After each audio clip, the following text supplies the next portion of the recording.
जय हिंद साथियों, स्वागत है आप सभी का एक बार फिर से आपके अपने परिवार सुप्रभात क्लासेज में।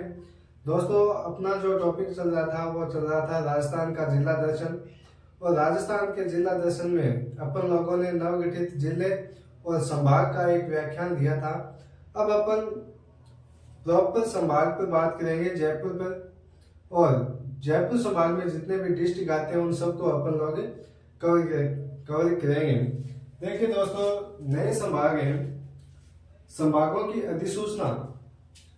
पहली बात तो संभागों की घोषणा कब की गई, नए संभाग एवं नए डिस्ट्रिक्ट है उनकी घोषणा कब की गई, 17 मार्च 2023 को। पिछले व्याख्यान में यहाँ पे एक मिस्टेक हुई थी, उसको आप संशोधन कर लेना, ठीक है ना। उसके बाद संभागों की यदि अपन बात करें अधिसूचना की जारी, कि अधिसूचना कब जारी हुई, तो अधिसूचना है वो जारी हुई थी 6 अगस्त 2023 को। कब? 6 अगस्त 2023 को। और यह अधिसूचना प्रभावी कब हुई, तो 7 अगस्त 2023 को। आप इसको यूं भी बोल सकते हो कि नए डिस्ट्रिक्ट और संभागों का जो दिवस कब मनाया गया, वो कब मनाया गया, 7 अगस्त को, ठीक है ना। उसके बाद नए डिस्ट्रिक्ट और संभाग कौन सी कमेटी की सिफारिश पर बनाए गए, तो राम दुबैया कमेटी की सिफारिश पर। और यदि आपसे पूछे कि राम दुबैया कमेटी का गठन कब हुआ, तो याद रखना 21 मार्च 2022 को। कब हुआ राम दुबैया कमेटी का गठन, तो 21 मार्च 2023 को, ठीक है ना दोस्तों। उसके बाद में नए संभाग एवं नए जो जिले हैं उनकी घोषणा हुई थी कब, 17 मार्च 2023 को। और इन नए जिलों और संभागों को कैबिनेट ने कब अनुमोदन कब दिया इनको, 4 अगस्त 2023 को। ये बात तो थी संभागों से संबंधित लागू होने की और उनकी घोषणा से संबंधित। एक बार आप इसका स्क्रीनशॉट ले लीजिए, उसके बाद में अपन आगे चलते हैं और प्रॉपर जो जयपुर संभाग है उसके बारे में चर्चा करते हैं।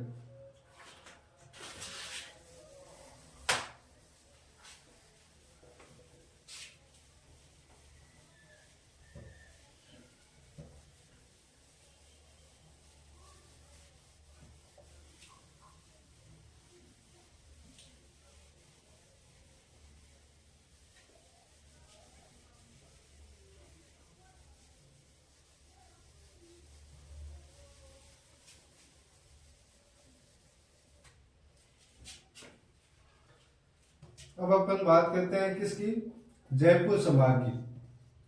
जयपुर संभाग, सबसे पहले आपको ध्यान क्या रखना है जयपुर संभाग के बारे में, किसमें डिस्ट्रिक्ट कितने हैं, 7 है। कितने डिस्ट्रिक्ट है जयपुर संभाग में, 7 डिस्ट्रिक्ट है। और जो ये जयपुर संभाग है वो सबसे अधिक जनसंख्या वाला संभाग है। आप यूं बोल सकते हो कि जनसंख्या की दृष्टि से, जनसंख्या की दृष्टि से सबसे बड़ा संभाग, सबसे बड़ा संभाग कौन सा है, जयपुर संभाग है, ठीक है ना। उसके बाद में यदि आपसे पूछे जयपुर का आज नंबर कितना है, 14। और जयपुर का यदि आपसे पूछे शुभंकर, क्या पूछे, शुभंकर, तो क्या है जयपुर का शुभंकर, क्या है, चित्तल। क्या है दोस्तों, चित्तल है। यानी जयपुर वह संभाग है जो जनसंख्या की दृष्टि से राजस्थान का सबसे बड़ा संभाग है। उसके अलावा आपको ध्यान रखना है जयपुर का आरजे नंबर कितना है, 14। और जयपुर का शुभंकर याद रखना आपको, चित्तल। उसके अलावा यदि आपसे जयपुर के उपनाम पूछे तो हीरे एवं जवाहरात की मंडी, पिंक सिटी, ये अन्य नाम भी है इसके, वो अपन जब जयपुर डिस्ट्रिक्ट पढ़ेंगे उस समय अपन उसको देखेंगे, ठीक है दोस्तों। अब यदि अपन बात करें जयपुर के उपखंडों की, किसकी दोस्तों, जयपुर के उपखंडों की, तो जयपुर जो संभाग है, जयपुर जो डिस्ट्रिक्ट है उसमें कितने उपखंड बनाए गए, 4 उपखंड। आप ये है आपका जयपुर, ठीक है ना, नवगठित है ये, नवगठित जयपुर है। इधर आपको क्या ध्यान रखना है, उपखंड, ठीक है ना। और इधर आपको ध्यान रखना है तहसील।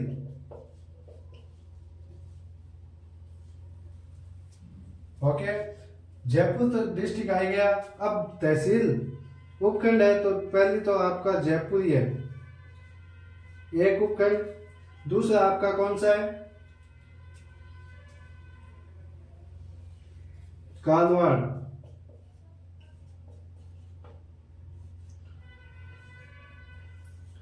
कालवाड़ उपखंड। और आमेर, आमेर के बाद में चौथा जो आपका उपखंड है वो है सांगानेर। कौन सा, सांगानेर। जयपुर इसकी तहसील पूछे तो जयपुर नगर निगम, जयपुर तहसील का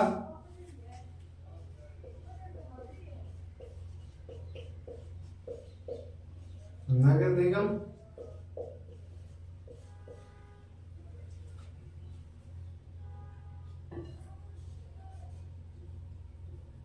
जयपुर शहर का नगर निगम एवं जयपुर ग्रेटर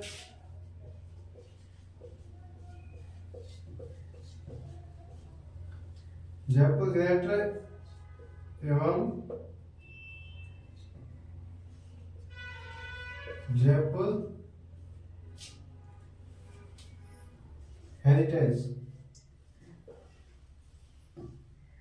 जयपुर तहसील का नगर निगम एवं जयपुर ग्रेटर एवं जयपुर हेरिटेज के अंतर्गत शामिल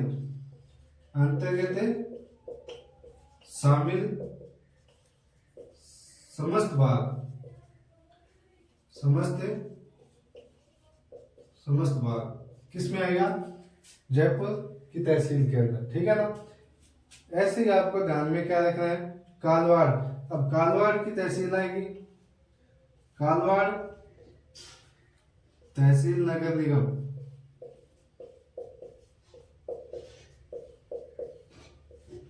ठीक है ना। उसके बाद में जो आपका ये जयपुर ग्रेटर वाला एरिया दिखाई दे रहा है ना, वो आएगा जयपुर ग्रेटर। ओके, आमेर, आमेर तहसील का नगर निगम, आमेर तहसील का नगर निगम plus Jaipur heritage, Jaipur heritage, ठीक है ना। उसके बाद में सांगानेर,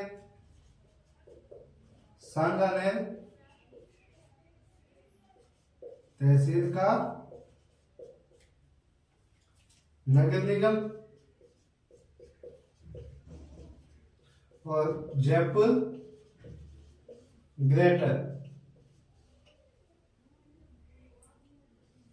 जयपुर ग्रेटर। ये आपको ध्यान में रखना है जयपुर संभाग के बारे में इतना। तो एक बार आप इसका स्क्रीनशॉट ले लीजिए, उसके बाद में अपन आगे चलते हैं।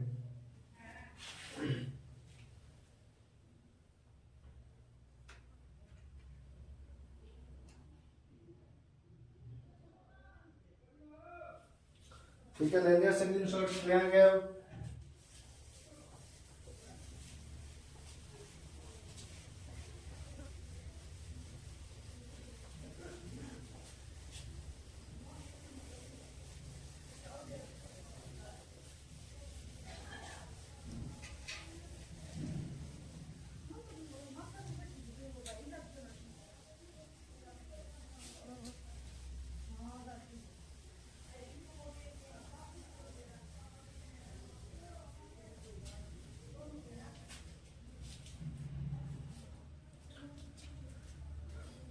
जयपुर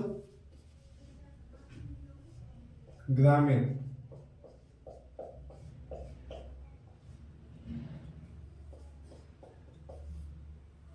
दूसरा कौन सा है, जयपुर ग्रामीण, ठीक है ना। जयपुर ग्रामीण पहली बात तो बगलू प्रिंट के लिए प्रसिद्ध है, ठीक है ना। ये आपको ध्यान में रखनी है। उसके बाद में वैसे ही आपको ध्यान में रखना है, इधर आप डिस्ट्रिक्ट का नाम लिखिए जयपुर ग्रामीण, ठीक है ना। इधर आप ध्यान में रखिए उपखंड, और इधर आप ध्यान में रखिए तहसील का नाम, तहसील का नाम, तहसील नाम, ठीक है ना। उपखंड पहले आपको जयपुर ही लेना है, ठीक है। उसके बाद में कालवाड़, आमेर, और आमेर के बाद में सांगानेर, सांगानेर के बाद में बस्सी, ठीक है ना। अब इनकी तहसील देखिए एक बार आप इसकी जयपुर की। तो पहले जयपुर जो शहरी पढ़ा था अपन लोगों ने उनमें क्या देखा था कि जयपुर का नगर निगम, जयपुर तहसील का नगर निगम का नगर निगम एवं जयपुर ग्रेटर व जयपुर हेरिटेज के अंतर्गत आने वाले भाग को छोड़कर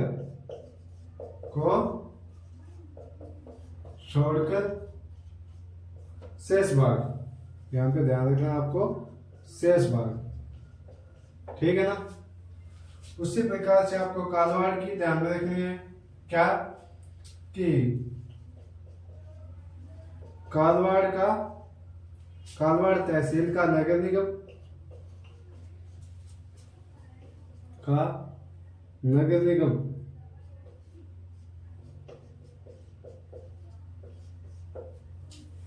प्लस आपको क्या ध्यान में रखना है, जयपुर ग्रेटर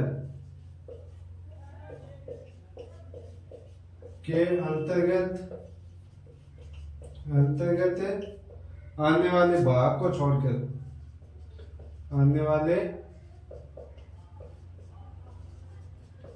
भाग को छोड़कर शेष भाग, ठीक है ना।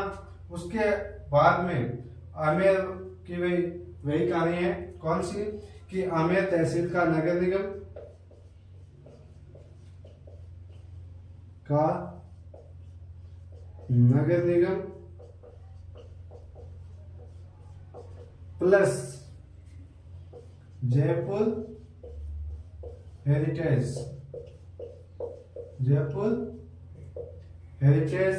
के अंतर्गत आने वाले शेष को छोड़कर शेष भाग, और सांगानेर, इसकी भी क्या सांगानेर है, उसमें भी आपको ध्यान यही रखना है कि सांगानेर तहसील का नगर निगम और प्लस जयपुर ग्रेटर के अंतर्गत, लिख लीजिए, आप मैं बोल रहा हूं कि सांगानेर तहसील का नगर निगम एवं जयपुर ग्रेटर के अंतर्गत आने वाले समस्त भाग को छोड़कर शेष भाग है वो किस में आएगा, सांगानेर की तहसील के अंतर्गत आएगा। सांगानेर जो उपखंड है उसकी तहसील में आएगा, ठीक है ना। उसके बाद में बस्सी की तहसील आपको क्या ध्यान में रखनी है, बस्सी ध्यान में रखनी है। एक बार आप इसका स्क्रीनशॉट ले लीजिए, उसके बाद में अपन आगे बढ़ते हैं।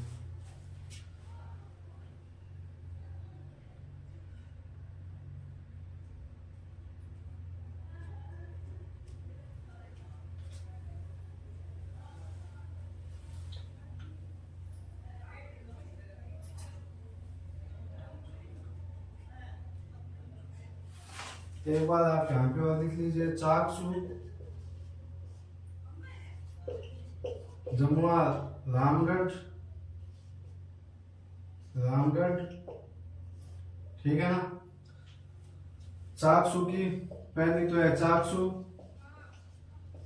फिर है कोट खावदा, कोट खावदा, ठीक है ना। जमुआ रामगढ़ की जमुआ रामगढ़ ही है, जमुआ रामगढ़, ठीक है ना। और इस सांगा नहर के बारे में आपको ध्यान में क्या रखना है, सांगा नहर है उसके बारे में ध्यान आप ये रखिए कि ये किन के लिए प्रसिद्ध है, हाथ से बनाए हुए कागज के लिए प्रसिद्ध, ठीक है ना। उसके अलावा सांगा ने रंगाई छपाई के लिए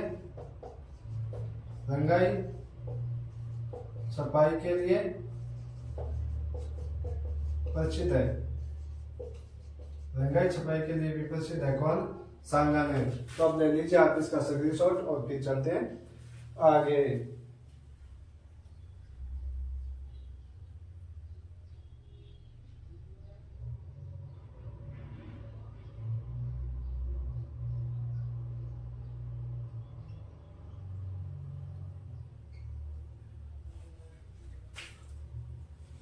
ले लिया ना, okay.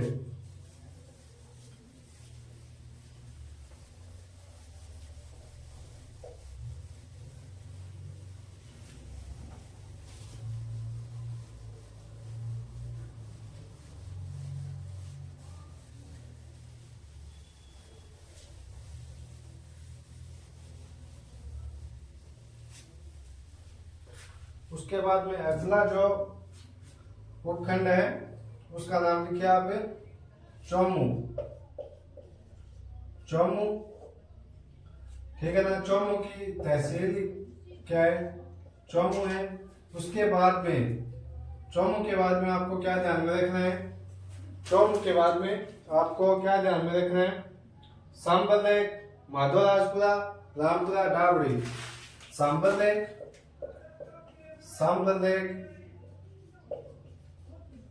Madhorajpura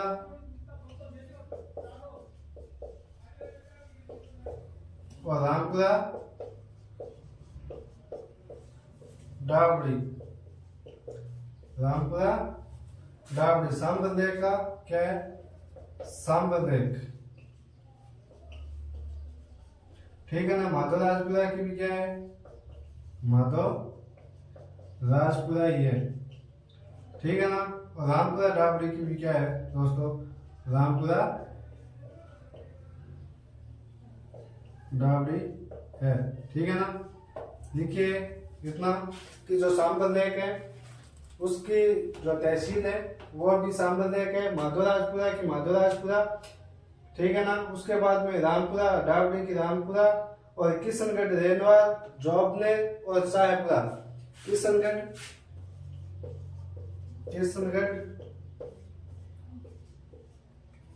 renewal, Kishangarh, renewal और जोबनेर के बाद में शाहपुरा, ठीक है ना। तो किशनगढ़ रेनवाल की भी क्या है, किशनगढ़ रेनवाल ही है, ठीक है। जोबनेर की भी क्या है, जोबनेर, और शाहपुरा की भी क्या है, शाहपुरा, ठीक है ना। ठोको स्क्रीनशॉट, चले आगे। ओके चलो फिर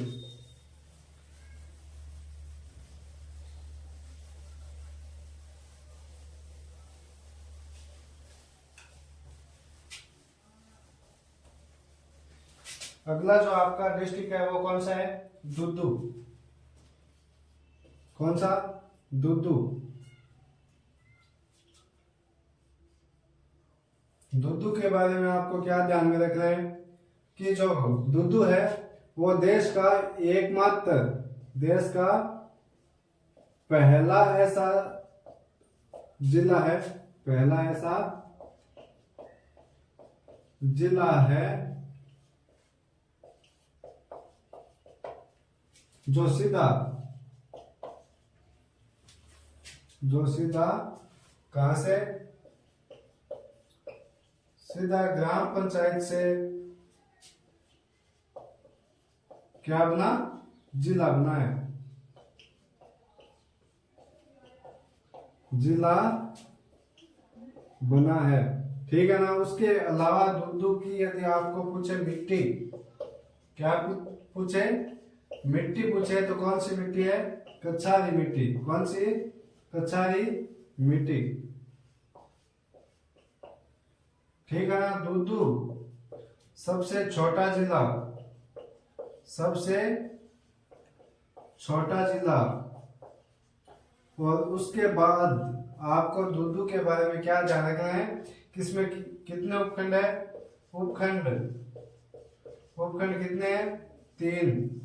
देखिए कौन कौन से, इधर लिख रहा हूं मैं उपखंड, और इधर लिख रहा हूं तहसील नाम। ठीक है ना। उपखंड पहले मौजम्माबाद,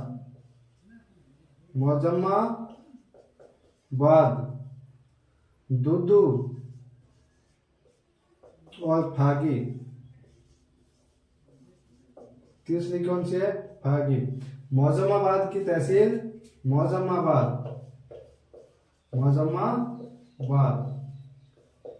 ठीक है। दूधू की दूधू और फागी की फागी।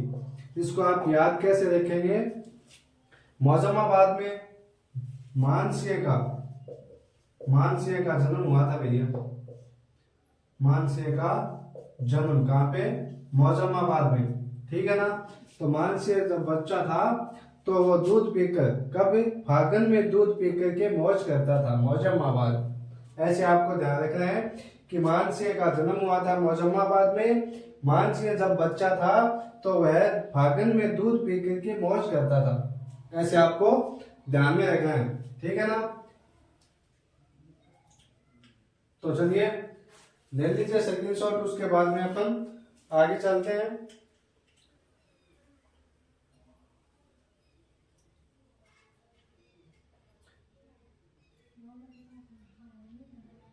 या फिर आप ऐसे करिए कि इनकी ग्राम पंचायत क्यों लिख लीजिए, ग्राम पंचायत और गांव। गांव कितने हैं, 241, और ग्राम पंचायत कितनी है, 60। ठीक है ना। दूधू है, इसके बारे में और भी आप लिख सकते हो कि दूधू फरवरी 2023 के बजट में दूधू को नगर पालिका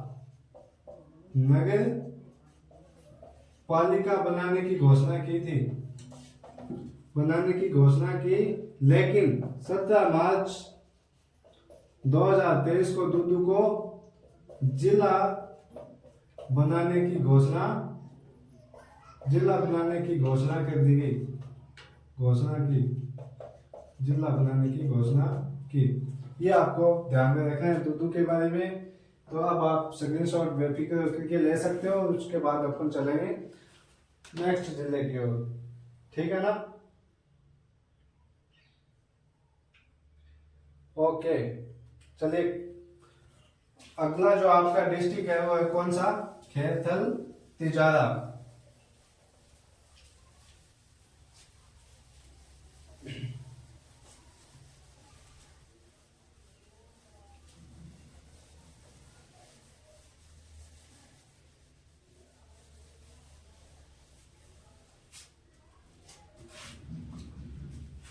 खैरथल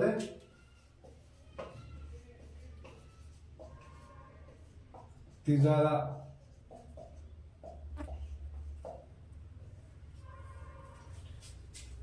इसके यदि अपन उपखंडों की बात करें, उपखंड किसके, खैरथल तिजारा के, और इधर आ जाएगी तहसील नाम।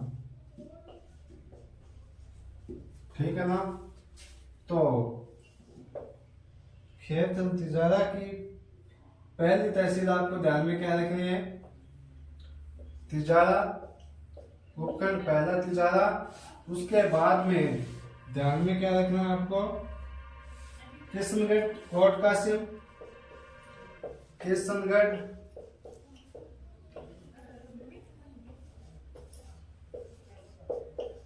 कोट कासिम। चौथी टपुकड़ा, टपुकड़ा। और पांचवा जो उपखंड है वो ध्यान में रखना है, मुंडावर, मुंडावर। ठीक है ना। तिजारा की, तिजारा और तुमका, ठीक है ना। किशनगढ़ की, किशनगढ़, कोट कासिम की, पहली कोट कासिम, कोट कासिम और हसौल, हसौल। ठीक है। टपोकड़ा की, टपोकड़ा और मुंडावर की, मुंडावर। टेको सेकंड शॉट। चलो फिर आगे। या फिर ऐसे करिए आप कि इधर लिखिए मुंडा खेतल तिजारा से संबंधित तथ्य। ठीक है ना। पहला आपको क्या लिखना है तथ्य में कि जो टपोकड़ा है आपका कौन सा, या फिर पहले आप लिखिए भिवाड़ी को। भिवाड़ी पहले आता था अलवर में, अब आता है ये टपोकड़ी तहसील, टपोकड़ी तहसील खेरथल, खेरथल तिजारा, तिजारा डिस्ट्रिक्ट में। ये आपको ध्यान रखना है। भिवाड़ी राजस्थान का सबसे, राजस्थान का प्रसिद्ध औद्योगिक नगर, औद्योगिक नगर। उसके अलावा भिवाड़ी है, उसको राजस्थान का नवीन मैनचेस्टर, नवीन, नवीन मैनचेस्टर, मैनचेस्टर कहा जाता है। यह आपको ध्यान में रखना है। भिवाड़ी के अंदर, जो कि टपोकड़ा तहसील खेरथल तिजारा में है, जो क्या है कि राजस्थान का, भिवाड़ी है वो राजस्थान का प्रसिद्ध औद्योगिक स्थल है, और राजस्थान का नवीन चेस्ट भिवाड़ी टपोकड़ा को कहा जाता है। यह आपको ध्यान में रखना है दोस्तों। अब ले लीजिए आप इसका स्क्रीनशॉट फुल का, और बाद में अपन चलते हैं पीछे आगे। ठीक है ना।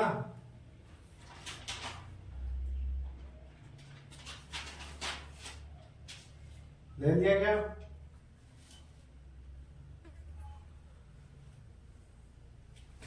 खेरथल तिजारा का मूल नाम, खेरथल तिजारा का मूल नाम यदि आपसे पूछे, तिजारा का मूल नाम, तो क्या क्या है? तिगत नगर। ठीक है ना। और एक और रखना आप, खेरथल में एक स्थान और है, मुंडावर। ये है ना मुंडावर,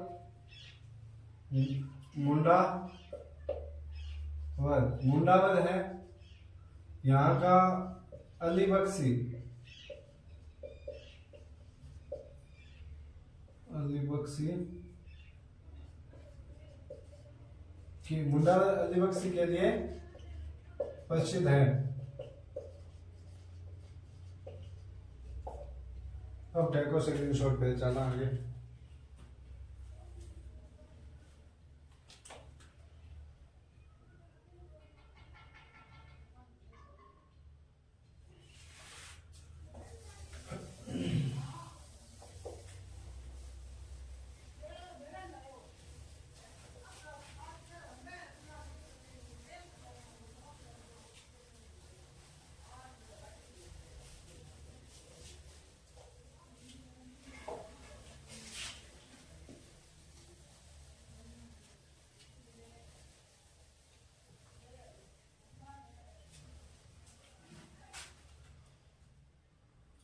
कोटपुतली।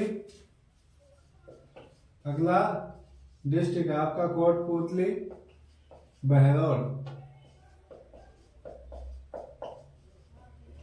ठीक है ना। इसमें जो उपखंड है उनकी ट्रिक आप ध्यान में रख सकते हो। क्या? टीके, टीके, विराटपान। देखो टी का आपको क्या ध्यान में रखना है, ये जो आपको सामने टी दिखाई दे रहा है उसको आपको ध्यान में रखना है। सॉरी ये है ना आपका बी एन के है, बी एन के विराटपान, बी एन के विराटपान। बी से आपको ध्यान में रखना है पहला बहरौल। ठीक है ना। फिर बहरौल और बहरौल के बाद में बानसूर। क्या? बानसूर। और फिर एन का एक तो आपको ध्यान में रखना है नारायणपुर, नारायण। एन से आपको एक क्या ध्यान में रखना है नारायणपुर, और दूसरा आपको ध्यान में क्या रखना है नीमराना। क्या ध्यान में रखना है नीमराना। और उसके बाद में के से आपको क्या ध्यान में रखना है बी एन के से आपको क्या ध्यान में रखना है बी एन के से कोटपुतली, के से कोटपुतली, कोटपुतली। और उसके बाद में आपको इधर लिख रहा हूं मैं विराटनगर, विराटनगर ये उपखंड है। ठीक है ना। और फिर पान से पावटा। ठीक है ना। अब देखिए बहरौल, बहरौल की तहसील नाम ये आपके उपखंड। ठीक है ना। तहसील नाम बहरौल की बहरौल। ठीक है ना। बानसूर की बानसूर। और नारायणपुर की नारायणपुर। और नीमराना की नीमराना। कोटपुतली की कोटपुतली। ठीक है। पावटा की आपको पावटा ही ध्यान में रखनी है, और विराटनगर की विराटनगर।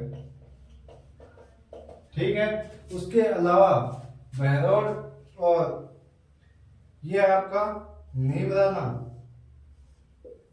नीमराना है वो किसके लिए अलग से लिख लेते हैं अपन यहाँ पे नीमराना। नीमराना है वो जापानी पार्क वह जापानी जॉन के लिए प्रसिद्ध है।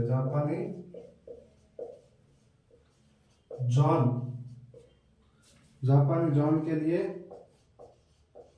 प्रसिद्ध है। उसके अलावा आपको ध्यान में रखना है एक बहरौल। और बहरौल है वो मुर्रा नस्ल की जो भैंसें होती है ना, मुर्रा नस्ल की भैंस के पशु मेले के लिए प्रसिद्ध है। मेले के लिए प्रसिद्ध। ठीक है ना। और बहरौल ही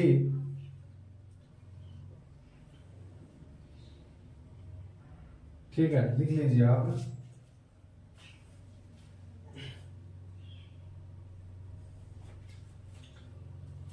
या फिर ये लिख लीजिए ना जागराना बकरी।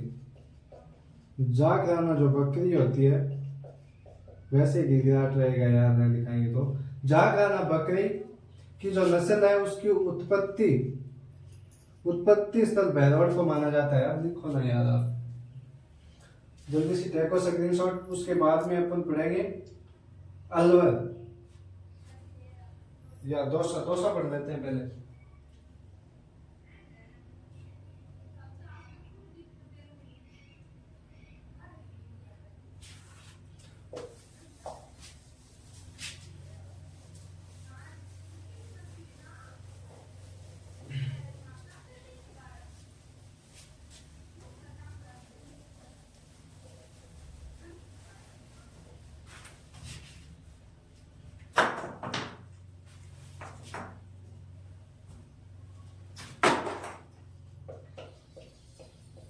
दौसा, दौसा का सबसे पहले लिखो आप आर्य नंबर कितना है, 29, ठीक है ना। उसके बाद में दौसा की आकृति कौन से है, धनुषाकार, धनुषाकार, ठीक है ना। उसके अलावा जो दौसा का आभानेरी स्थान है, कौन सा, आभानेरी, वहां पर चांद बावड़ी,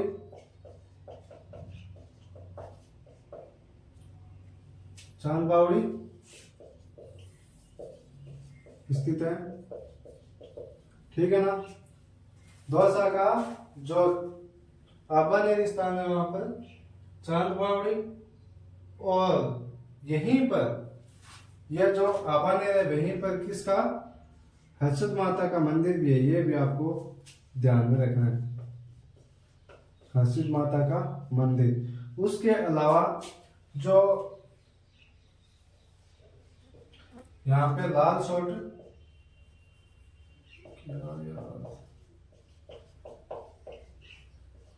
आप दौसा का जो लाल सोट जो है क्षेत्र स्थान है, वहां पर हेला ख्याल प्रसिद्ध है वहां का, और बंजारों की छतरी भी है। लाल सोट जो दौसा है वहां, यहाँ का हेला ख्याल और हेला ख्याल प्रसिद्ध है। उसके अलावा आपको क्या ध्यान में रखना है, बंजारा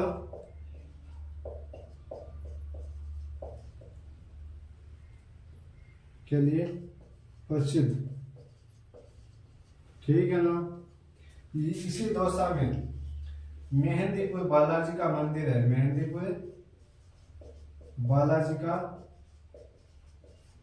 का मंदिर, देखो स्क्रीनशॉट पे, चला आगे।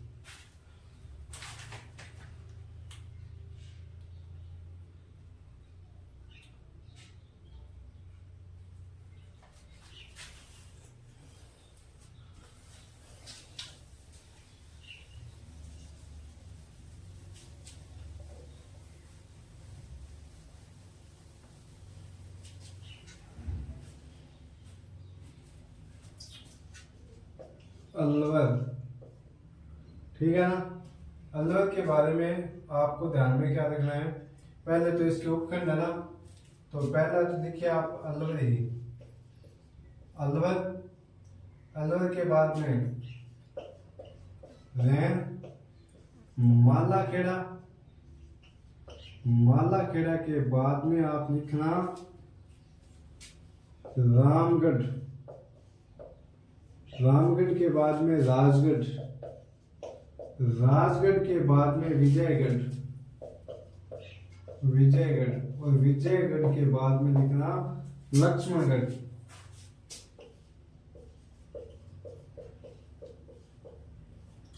लक्ष्मणगढ़, और लक्ष्मणगढ़ के बाद में आपको क्या लिखना है,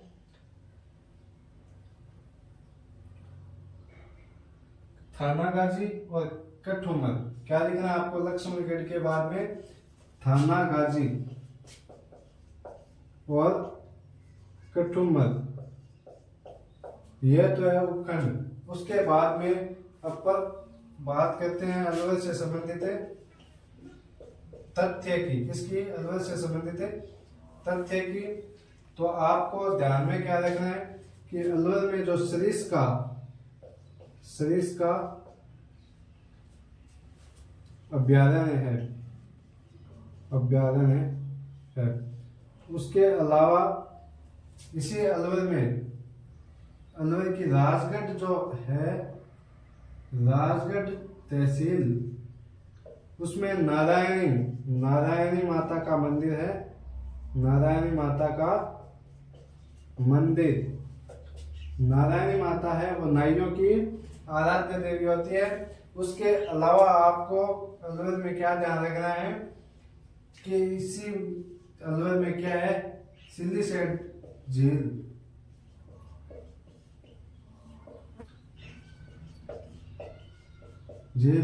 इसको राजस्थान का नंदन कानन कहा जाता है, कानन कहा जाता है। तो ये आपका अलवर डिस्ट्रिक्ट, आशा करता हूं कि आप लोगों को बहुत ही अच्छी तरह से समझ में आया होगा। तो दोस्तों आज के लिए बस इतना ही रहने देते हैं अपन लोग। उसके बाद अब अपन जो अगला संभाग है जोधपुर संभाग, उसके बारे में अगले व्याख्यान में चर्चा करेंगे। तब तक आप इस व्याख्यान का आनंद लीजिए और अपने टारगेट को फिक्स करते हुए कदम पर कदम बढ़ाते रहे अपने लक्ष्य की ओर। तो मिलते हैं दोस्तों अगले व्याख्यान में, तब तक के लिए thank you very much and I wish you all the best. Thank you.